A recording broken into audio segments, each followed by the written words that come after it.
Assalamu alaikum warahmatullahi wabarakatuh. I am Professor AbdelAzeim Elhefny, Professor of Internal Medicine, Rheumatology and Immunology at Shams University. My talk today is about systemic lupus erythematosus. This is part 1. Intended learning outcomes. By the end of this lecture, you should be able to define lupus and give short note on its epidemiology, interpret patient symptoms and signs to reach the provisional diagnosis as early as possible, to remember the 2012 SLE classification criteria, to suggest specific investigations and markers for follow-up, to suspect patient prognosis and advice against complications, to provide evidence-based recommendation for treatment of lupus, to decide when to refer the patient to a rheumatologist.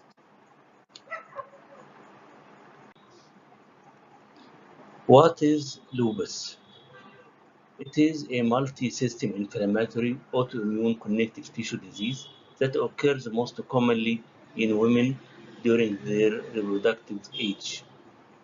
The hallmark of lupus is its variety of presentation and autoantibodies. Essentially, any organ system can be affected, particularly skin, joints, kidneys, and now the epidemiology of lupus. It is more common in urban than in rural areas. The prevalence is about 4 to 5 cases per 10,000. Female to male ratio is about 9 to 1 in adults. The age of onset, 65% of the patients, the age of onset is between 15 and 25, but late onset lupus may occur rarely more than 40 years of age. It is present in identical twins in about 30% and in first degree relatives in about 5%. Children of SLE mother has risk of SLE, especially those with positive anti-Rho anti-La antibodies in about 2%. Lupus is associated with considerable morbidity and a five-fold increase in the mortality, mainly because of an increased risk of premature cardiovascular disease. The etiology of lupus, the specific cause of lupus is unknown, but research suggests many factors contribute to the immune dysregulation in SLE, especially genetic factors and defects in apoptosis or in the clearance of apoptotic cells. Environmental factors like ultraviolet light, infection, or stresses increase oxidative stress and may cause cell damage. Hormonal factors also, especially estrogen, can contribute to these theories in the etiology of lupus. And there are subtypes of lupus. The first is drug-induced lupus, which is not the systemic lupus erythematosus. There are about 400 medications currently in use that can cause this condition, and most common drugs are rocatinamide, quinidine, hydralazine, and isoniazid, minocycline, chlorpromazine, largectil, penicillamine, methyl dopa, and domet, interferon alpha, and some TNF alpha blockers used in treatment of rheumatoid arthritis. Drug-induced lupus is a benign, reversible condition. It mimics lupus. However, symptoms generally disappear once the patient stops the offending drug. It is less serious disease than systemic lupus without nephritis nor cerebritis. ANA and antihistamine antibodies are present in most cases of drug-induced lupus, while double-strand DNA is usually negative. These are common drugs causing drug-induced lupus. The second example of subtypes of lupus, or that called local diseases that mimics lupus, is cutaneous lupus. It is a localized form of lupus in the skin only. The skin is the only target organ that affected in this disease. Cutaneous lupus erythematosus is usually provoked by sunlight exposure. Common types of cutaneous lupus are discoid lupus, subacute cutaneous lupus, lupus profundus, and neonatal lupus. Our main type is systemic lupus erythematosus. The manifestations of systemic lupus erythematosus can affect any organ in the body, and when we look to the patient from up downwards, we can find affection of the skin of the scalp causing alopecia, can affect the central nervous system causing seizures or cerebrovascular insult. It can affect the skin of the face causing butterfly rash or discoid rash, affecting the oral cavity causing oral ulcers, usually painless oral ulcers, and can affect the serous membrane of the lung or the heart, causing pleurisy or pericarditis.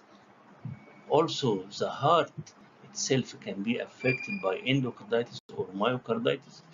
The kidney is one of the major organs can be affected by lupus, causing glomerulonephritis, and may end in renal failure if untreated. Also, the blood can be affected, causing hemolytic anemia, leukopenia, thrombocytopenia, lymphopenia. The joints can be affected in a pattern like rheumatoid arthritis, but it is non-erosive arthritis, also may cause lymphedema.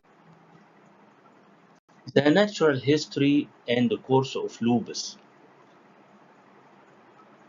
The environmental factors like the viruses and the ultraviolet rays in a genetically susceptible patient can combine to cause autoantibody production. In the first, it is general autoantibodies, then specific autoantibodies. In the this is the preclinical phase. Then, if the patient is unrecognized, there will be inflammation and involvement of the first organ causing the clinical manifestations, which will follow to cause flares of the disease and involvement of additional organs, and that if untreated causing damage of these affected organs. Later on, comorbidities will follow in the form of infections, atherosclerosis, and malignancies. These comorbidities share with the disease flare and activity, causing the patient to have a great morbidity and increase the rate of mortality. The clinical manifestations of lupus, mainly non-specific constitutional symptoms, are common in the first, like fever, fatigue, and weight loss. Then mucocutaneous and musculoskeletal manifestations will follow to occur in more than 90% of cases. The kidney disease affects about 50 to 75% of the patients, and neurologic manifestations in about 15 to 90%, 95%. The kidney and CNS manifestations represent important cause of morbidity and mortality. This is 1997 revised American Rheumatism Association criteria for diagnosis of SLE. There are 11 features, 11 features, and to diagnose lupus at that time, we have to collect 4 from these 11.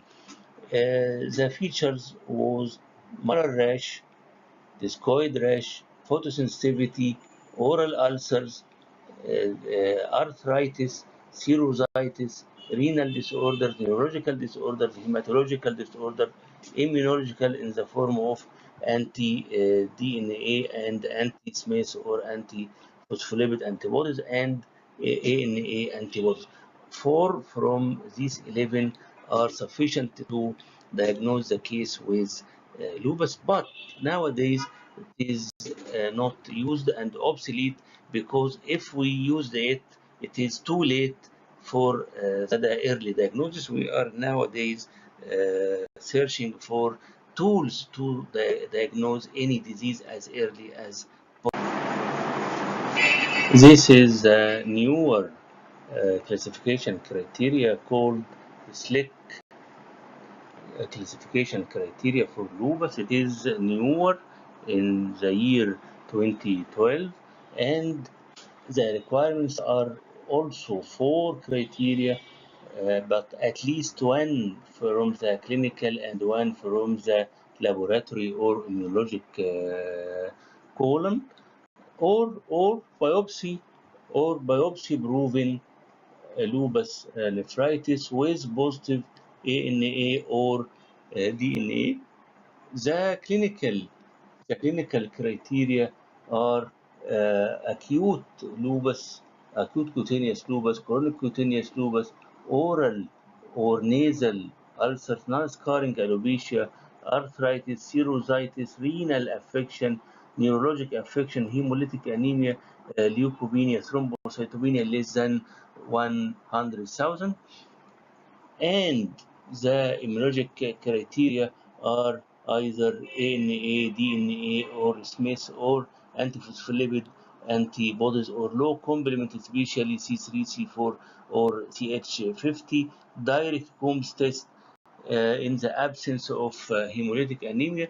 Also, we have to collect here 4 criteria from these all criteria, but at least 1 from each column, the clinical and the immunology. This is the end of part 1, and we will meet soon in part 2, systemic lupus erythematosus, and thank you.